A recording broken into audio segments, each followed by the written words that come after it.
the world, and he's out for the opening of Star City. He's our mate, Tom Jones. Come in, Tom. Yeah. Hello, Darryl. Oh, very nice backdrop there, Tom.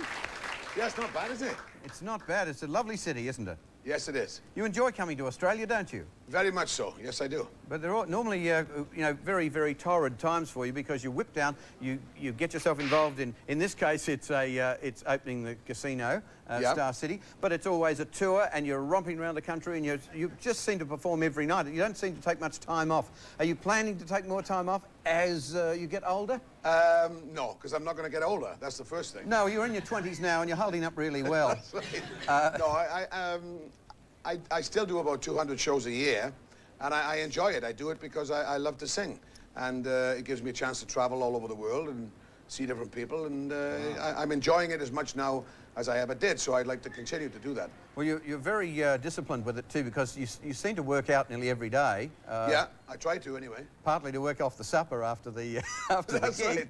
Exactly. I know we've enjoyed a couple of suppers ourselves at times, Yeah. but you, as you said, do 200 shows a year. Where are you working mainly? Is it mainly in the States and at Vegas? Yeah, there's a lot of work still to be done in the States. I do 10 weeks a year in Vegas, 2 weeks at a time.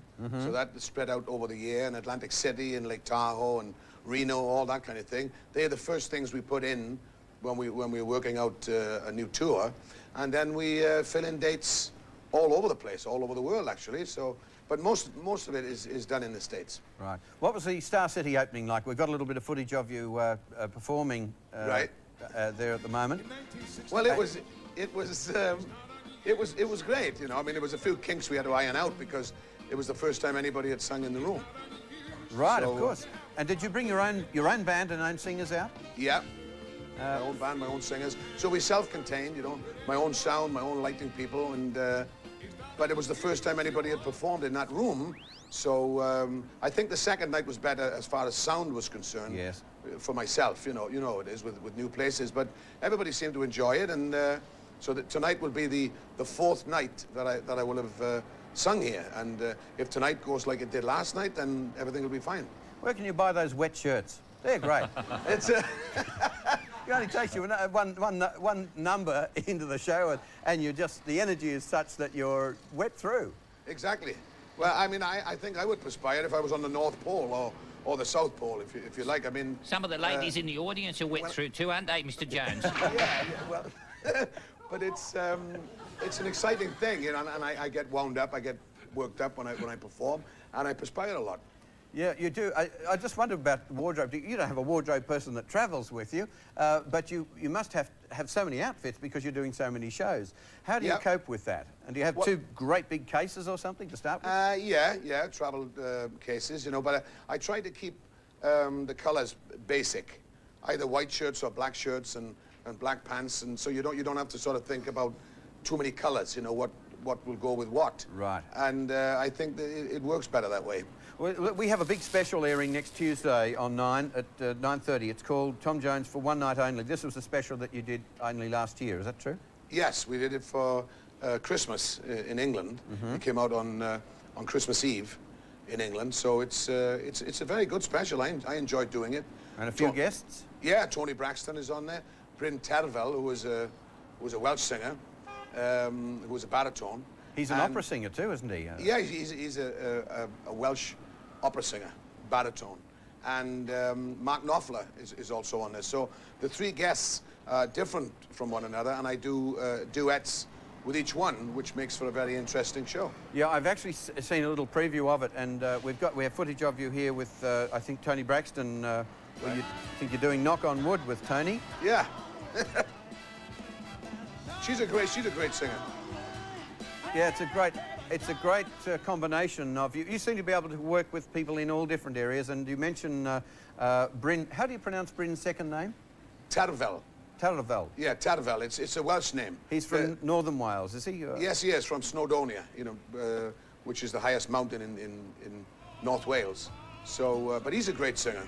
There's a big voice. We've just got we'll take a grab of him here with you singing Green, Green Grass of Home. Right.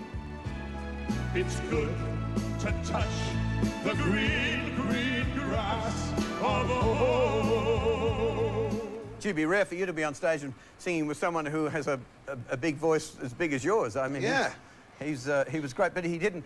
I know at the start of that he said, "We're going to sing opera or we're going to sing pop," and you coaxed him into a pop thing. And I thought, I wonder if you're going to. I've asked you this before, but I just see that you would do a marvellous version of Nessun Dorma if you ever got the chance.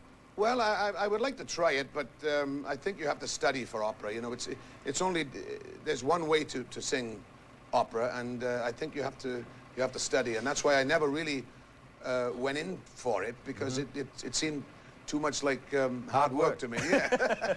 Now you've got a new. You're going to go back to the States. You've got a new album coming up. What's on the album? Well, it's a soul album. There's a lot of new songs and a lot of some covers, some Otis Redding tunes and Joe Tex and Wilson Pickett. Great. You know, that kind of stuff, and some new stuff as well. So it's a soul album, a rhythm and blues album, and we did it live in the studio, but everybody was there. The rhythm section and the singers were all there at the same time, and then the horns and the strings were put on in Memphis. Willie Mitchell did the horn arrangements and the string arrangements. So I like it. I mean, I get off on that. That's the roots for me. My roots come from R&B singing more than anywhere else. So it's a very natural album for me to do. Yeah. And what about another single? I mean, you performed Kiss, and I just wonder if there'll be a single off the album that you'll be able to do for us when you come back out here. Yeah, definitely. Even if we don't feel there's anything commercial enough for a single, I'll record another song. You know, I'll record a commercial song for a single, and then follow it with the album. Right. Okay. I'm just wondering. We're getting funny effects. I think it's the traffic outside. Yeah. Yes, it might. Or the traffic on sound effects coming from upstairs or something. I have no idea. But anyway, Tom, listen, thank you for being with us. We're looking forward to you so much getting to Melbourne when you're next out, so you can come on the show and do whatever you want on the show. Until then, have a great Christmas. My regards to Mark, and we'll see you next time when you come down to Australia. Thank you very much, and a Merry Christmas and Happy New Year to one and all. Thank you. Tom Jones. Yeah. Star City.